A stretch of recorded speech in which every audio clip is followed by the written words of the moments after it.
Comment des États aussi petits que Monaco peuvent-ils avoir un poids dans l'histoire? Sont-ils seulement des reliquats des siècles passés ou bien de véritables États qui participent aux enjeux internationaux?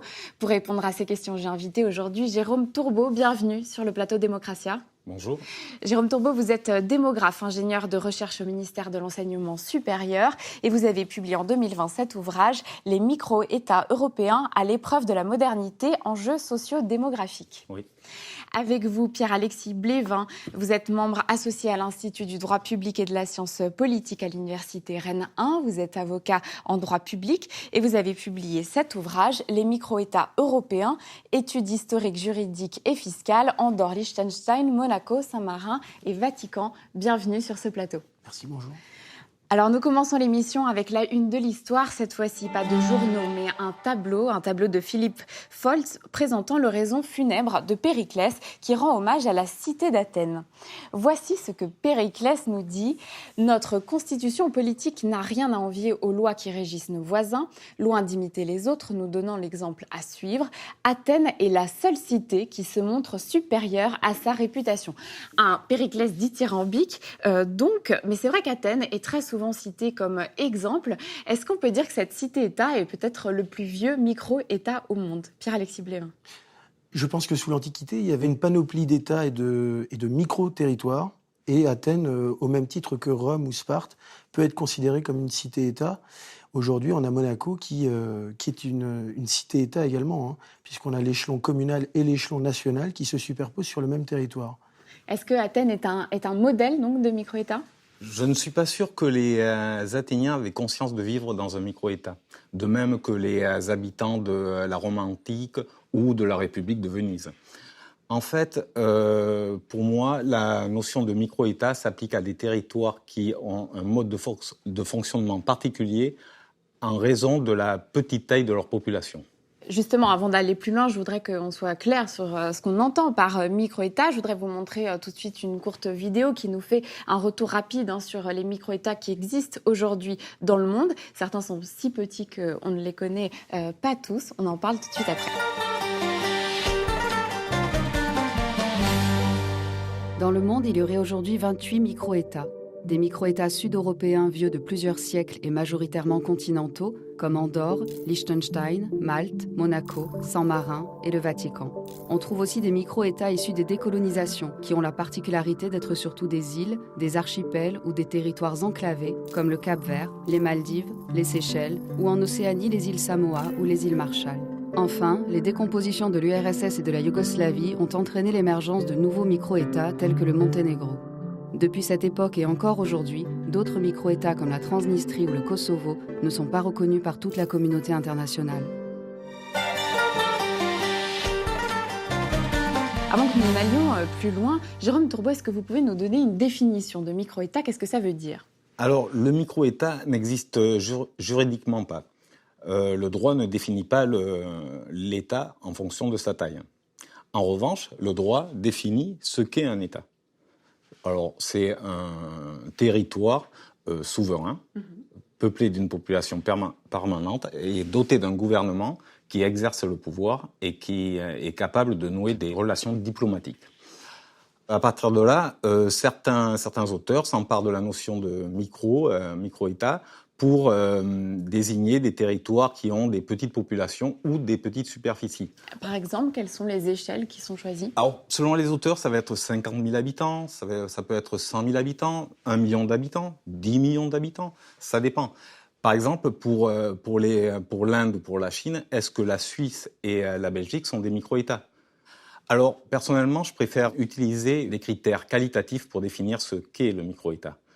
Selon moi, un micro-État, c'est un État qui, faute de ressources humaines suffisantes, est obligé de déléguer une partie de sa souveraineté à un plus grand État pour pouvoir fonctionner normalement comme un État moderne. Alors, à partir de cette définition, je retiens 4 micro-États en Europe. En Europe, d'accord. Donc, qui sont le Liechtenstein, parrainé par la Suisse, oui. Saint-Marin, parrainé par l'Italie, Monaco, parrainé par la France, et Andorre, qui bénéficie d'un double parrainage, celui de la France et de l'Espagne. Pierre-Alexis Blévin, est-ce que vous voulez compléter cette définition? Est-ce que vous avez la même? Je peux la compléter en disant qu'avant tout, pour être un micro-État, il faut avoir le statut d'État. Oui. Donc il faut, sur un territoire, avoir l'exercice d'une autorité politique. Et en plus de ça, il faut avoir un territoire microscopique et une très faible population. D'accord. Et après, le curseur change selon l'échelle d'études. À mon sens, il ne faut pas confondre les petits États des micro-États qui sont deux choses distinctes. Alors, ce sont des États qui ont du mal parfois à se faire reconnaître.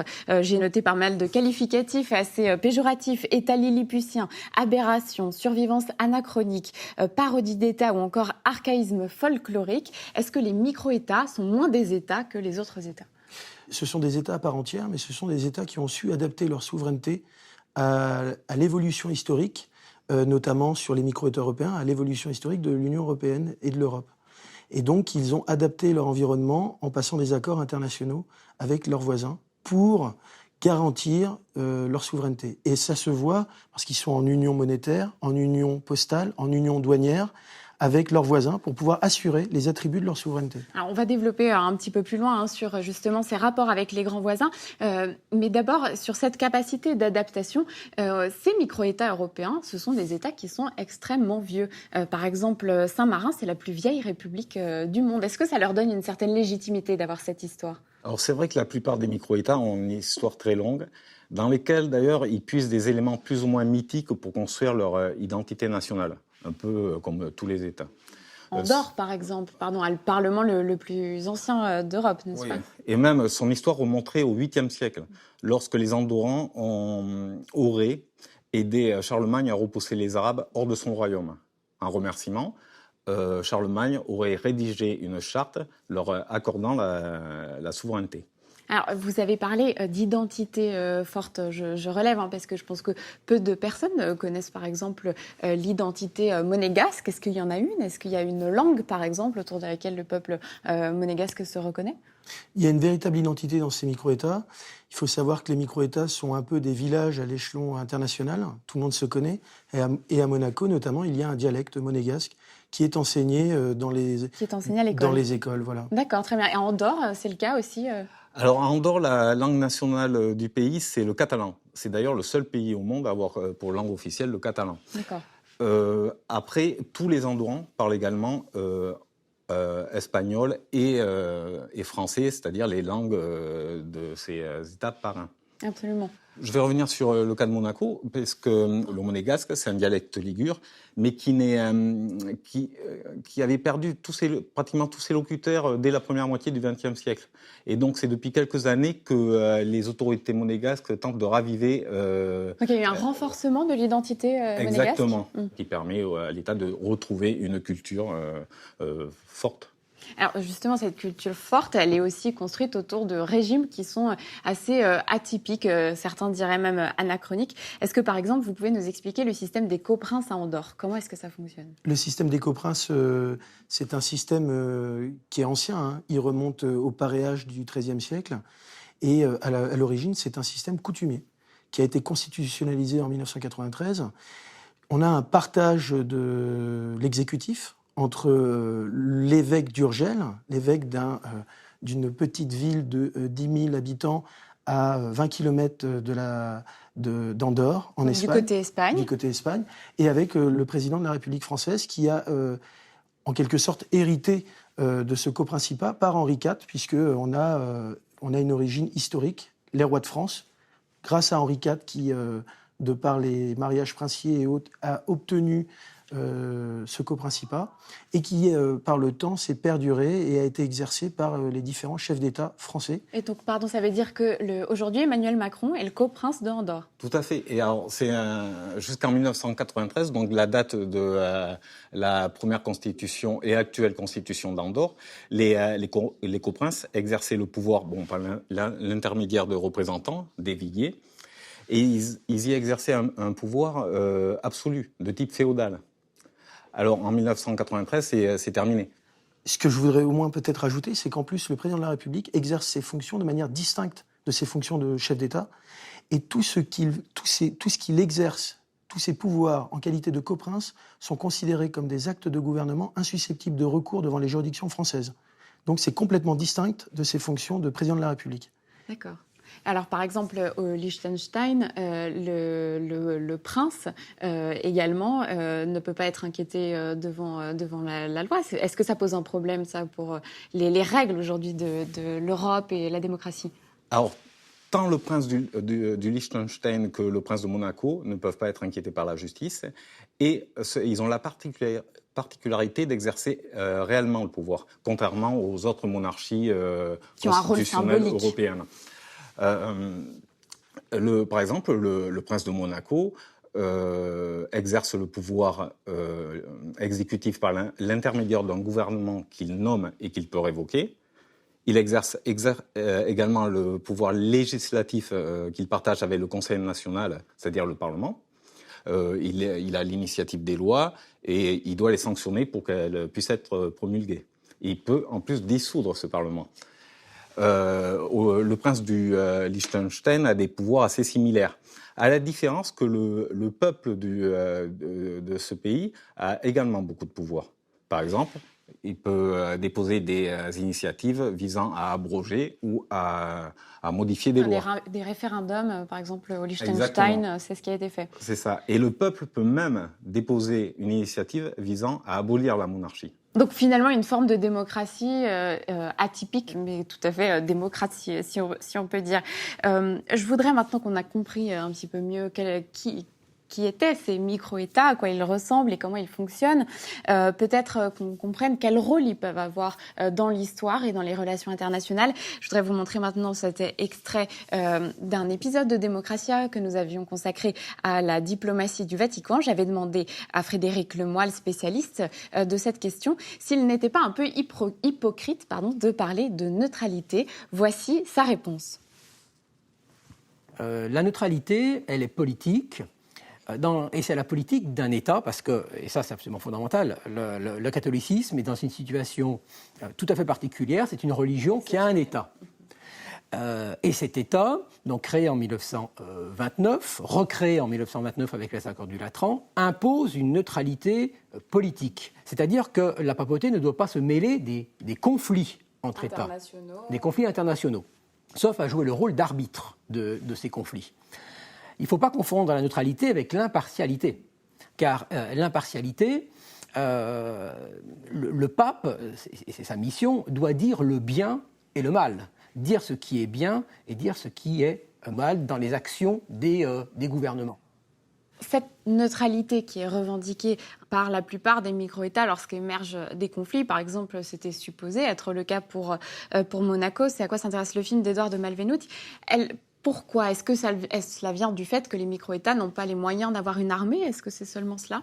C'est notamment, d'une part, parce qu'ils ont signé des accords internationaux avec leurs voisins qui leur imposent une certaine neutralité en échange d'une protection. Donc c'est le cas, par exemple, de Monaco avec la France. C'est le cas de Monaco, c'est le cas d'Andorre également avec l'Espagne et la France, c'est le cas également de Saint-Marin avec l'Italie. Pour revenir sur peut-être le Vatican, en plus, il a cette particularité d'être un État sui generis, d'être un État démembré. On a l'État de la Cité du Vatican qui existe depuis les accords de Latran, entité temporelle, oui. Et on a le Saint-Siège, l'entité spirituelle, qui exerce la souveraineté internationale. Et sur le plan international, le Vatican a cette particularité de l'exercer avec l'Église. Et l'Église ne souhaite pas s'immiscer dans les relations internationales à des fins de conflits armés et autres. Et aux Nations Unies, ce n'est pas le Vatican qui est membre observateur, mais c'est bien le Saint-Siège, l'entité spirituelle de l'Église. Absolument.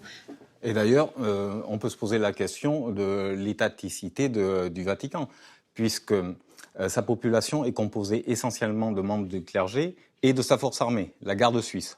Or, cette population n'a la citoyenneté vaticane que le temps de ses fonctions. Absolument. Qui naît sur le territoire du Vatican n'est pas un membre. Donc il n'y a pas de population permanente, ce qui est l'un des critères pour définir l'État. C'est pour ça qu'au Vatican, on ne parle pas de nationalité, mais de citoyenneté vaticane, que c'est une citoyenneté liée à la fonction, comme dit mon confrère, Et on pourrait aussi dire que le Vatican a une population, je dirais, n'a pas de population au sens propre du terme, mais va bien au-delà, puisqu'on a 2,4 milliards de croyants dans le monde qui répondent également, pour partie, du Vatican. Qui sont les sujets donc, du roi, le pape. Et le pape a une véritable influence internationale. Et on a aussi les services secrets les plus importants. Hein. Les nonciatures, ça va au-delà de la nationalité concernant le Vatican lui-même.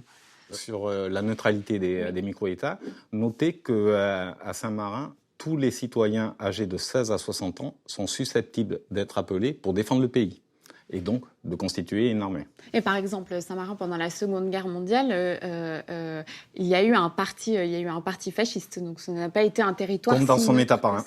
Donc une neutralité qui est toute relative.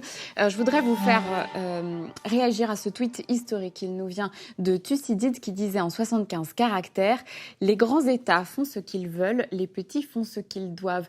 Donc là, il est question de la dépendance dont on a commencé à parler tout à l'heure, des micro-États vis-à-vis de leurs grands voisins ou de leurs anciens tuteurs. Cette dépendance, vous avez commencé à le dire, quelle forme elle prend ?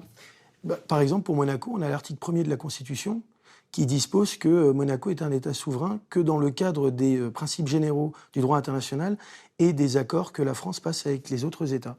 Donc on se rend compte qu'on a une dépendance juridique également, constitutionnelle pour certains de ces micro-États, notamment Monaco, même si dans les faits, on ne le voit pas, parce que ça n'est pas vraiment appliqué.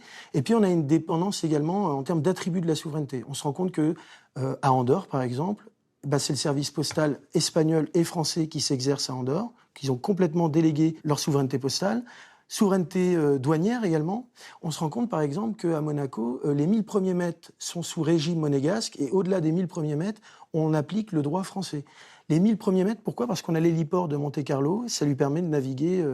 Voilà. Donc il y a une véritable dépendance des voisins pour assurer les attributs de leur souveraineté. Vous avez d'autres exemples comme ça dans le quotidien, par exemple, des populations de ces micro-États, comment ça se traduit ? Alors déjà, ils utilisent la monnaie de leur État parrain. D'accord. Donc, par exemple, à Andorre À Andorre, on utilise l'euro. L'euro, d'accord. Et avant qu'il y ait l'euro, ils utilisaient le franc français et la pesetas espagnole. Également, ils n'ont pas suffisamment de population pour occuper des emplois dans tous les domaines qu'ils nécessitent. Par exemple, ils ont besoin de recruter des hauts fonctionnaires auprès de leur État parrain pour occuper des fonctions notamment juridiques. Et ça, c'est vrai, c'est une spécificité des micro-États, une population étrangère très importante. Elle est très importante. Alors, elle est majoritaire à Monaco, puisque les 3/4 des résidents monégasques sont étrangers, principalement des Français et des Italiens. Elle était majoritaire en Andorre au milieu des années 80, où plus de 80% de la population était étrangère. Mais depuis, disons ça fait 50% de la population est étrangère. Andorre attribue la nationalité aux enfants qui naissent en Andorre, sous option. Ce qui permet d'augmenter la population. Exactement. Pierre-Alexis Blévin ? On peut aussi rajouter qu'il y a le principe de la préférence nationale qui s'applique dans les micro-États et que sur les emplois publics, notamment, les nationaux sont prioritaires. Ce qui permet de renforcer également, quand ils le peuvent, de privilégier en fait leur population. Alors aujourd'hui, cette préférence nationale ne s'applique que à Monaco en fait, dans les domaines en particulier du logement et de l'emploi. Oui.